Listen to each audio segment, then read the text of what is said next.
سمین وطن عزیز کی سیاسی اشرافیہ میں جہاں درد دل رکھنے والے سیاستدانوں کی کمی نہیں ہے، وہاں پر ایسے سیاستدانوں کی بھی بہتات ہے جن کی رنگین مزاجی کے قصے زبان زد عام رہے اور آج بھی لوگ ان قصوں کو چٹخارے لے کر سنتے اور سناتے ہیں۔ سیاسی اشرافیہ کے کردار کا فرق جاننا ہو تو اس کی واضح مثال امریکی صدر کلنٹن اور مونیکا کا وہ کیس ہے جس میں دنیا کی طاقتور ترین ملک کے صدر کو جھوٹ بولنے پر قوم سے معافی مانگنی پڑی تھی، تب جا کر ان کی جان خلاصی ہوئی۔ جبکہ ہمارے ہاں سیاستدانوں کے معشوقوں کے قصوں سے بھرپور پارلیمنٹ سے بازار حسن تک جیسی کتابیں چھپ گئیں مگر کسی کے کان پر جوں تک نہ رینگی۔ سمین، اگر ہم کبھی اپنے رہبروں کے یہ قصے لے کر آتے ہیں جن پر کتابیں بھی لکھی جا چکی ہیں تو لوگ ہمارے لیے گناہ اور ثواب کے پیمانے لے کر آ جاتے ہیں، یہ بیان کرو وہ بیان نہ کرو، حتیٰ کہ رب نے انہیں ہمارا رہبر بنایا تھا اور یہ ملک و قوم کے کرتا دھرتا تھے مگر ان کے کردار سے گھن آئے۔ سمین، ہماری سیاسی تاریخ میں ایک ایسا کردار گورنر جنرل ملک غلام محمد بھی گزرے ہیں۔ فالج زدہ یہ حاکم بولنے اور چلنے پھرنے سے معذور تھا مگر اس معذوری میں بھی ان کی دل کی دھڑکنیں کسی نوجوان دل کی دھڑکنوں سے زیادہ تیز تھیں۔ اسلامی جمہوریہ پاکستان کے امور چلانے کے لیے اس معذور شخص کو ایسے ترجمان کی ضرورت تھی جو ان کی غوں غاں کو لفظوں میں بیان کر سکے اور اس کے لیے ان کا انتخاب مس بورل تھیں جو امریکن اور سوئس محبتوں کے ملاپ کا نتیجہ تھیں اور خوبصورت خاتون تھیں۔ سمین، تاریخ لکھنے والے لکھتے ہیں کہ ایک وقت ایسا بھی آیا کہ جب پاکستان کا کنٹرول امریکی خاتون مس بورل کے ہاتھ میں چلا گیا، جو وہ کہتی تھیں وہی کچھ ہوتا تھا۔ گورنر جنرل ملک غلام محمد معذوری کی حالت میں بھی مس بورل پر دل و جان سے فدا تھے۔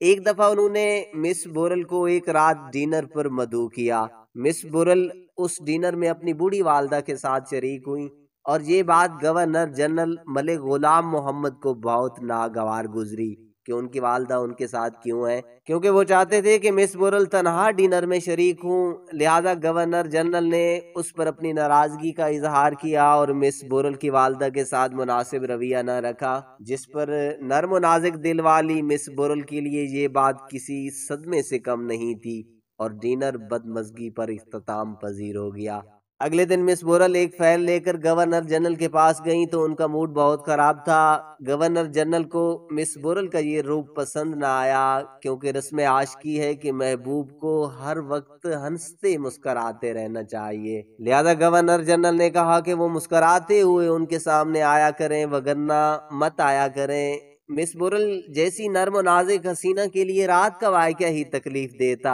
اور اوپر سے یہ شرط تو وہ بیچاری شدت غم سے رونے لگی اور جاتے جاتے غصے میں فیل فرش پر پھینک کر اپنی ناراضگی کا اظہار بھی کر گئیں۔ اب یہ کسی گلی محلے کا عشق تو تھا نہیں جو کبوتر کے ہاتھ معافی نامہ بھیجتا یا کسی دربار پر جا کر منت مانگ کر دیے جلاتا، یہ تو اسلامی جمہوریہ کے گورنر جنرل تھے اور ایک بے لگام حاکم تھا۔ لہذا ایک اہلکار کو طلب کیا گیا۔ اہلکار نے جب فیل فرش پر پڑی دیکھی تو اس نے اس کو اٹھانے کی کوشش کی اور اسی دوران اس اہلکار کے سر پر غلام محمد نے ٹائم پیس دے مارا اور غصے کا اظہار کرتے ہوئے کہا کہ اس کو مت اٹھاؤ کیونکہ محبوب کی فیلوں کو محبوب ہی ہاتھ لگاتے ہیں۔ ڈرے سہمے اس اہلکار کے ذمہ یہ کام لگایا گیا کہ وہ مس بورل کے پاس جائیں اور ان کو راضی کریں اور وہ مسکراتے ہوئے فیل گورنر جنرل غلام محمد کے حضور پیش کریں۔ کسی اہلکار کے لیے اس عظیم کام کے بجا لانے سے بڑھ کر